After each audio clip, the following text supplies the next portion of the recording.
त्यात इथला जो एक रखवालदार आहे त्या रखवालदाराची एक मुलगी आहे आणि तो रखवालदार आणि ते 24 मुली या सगळ्यांना बसवून व्हॅनमध्ये बसून मी पोलीस स्टेशनला पाठवलं. तुम्ही त्यांचे सगळ्यांचे बयान नोंदवा, त्यांच्या रिपोर्ट्स घ्या आणि मग बघूया. ज्यांना असं वाटतं की आमच्याकडे काही पुरावे नाहीत ते कसे पडतात या जगात. आणि मी माझे माणसं तिकडे पाठवलेली आहे आणि हाती आलेल्या माहितीनुसार परवा रात्र 9 वाजता त्यांचा प्लॅन आहे सर. ओके, माझा शब्द आहे सर. मी पारिजाला घेऊन त्या लोकांना पळू देणार नाही.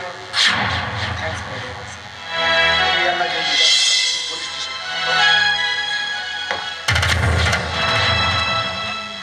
बापू माझ्या पारीला घेऊन या म्हणा.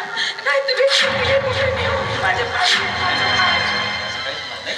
मी त्यांना सांगितलेलं आहे, तेही गेलेले आहेत कामाला आणि मी पण तिकडे जाणार होतो.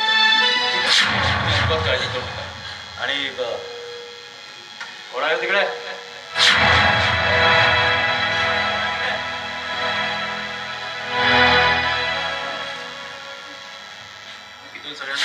इथून सगळ्यांना पाठवलंय मी आणि दरोगाजी आहेत आपल्यासोबत. हां, आणि मी पण तिकडे जाणार आहे. हो, आता याच्यानंतर कुठल्याही किंतु परंतु ठेवायचं नाही. आणि तुला जर असं वाटत असेल की हा भार तू माझ्यावर का सोडावास, तो याच्यासाठी की मी तुझ्यावर उपकार करतो म्हणून नाही, तर तुझी ही जी अवस्था झाली त्याला मी तितकाच जबाबदार आहे म्हणून, तू माझ्यावर अजूनही तितकंच प्रेम करतेस म्हणून आणि मीही तुझ्यावर अजूनही तितकंच प्रेम करतो म्हणून मी तुला वचन देतो, तुझा जीव तुझी पारिजा तिला मी परत आणतो.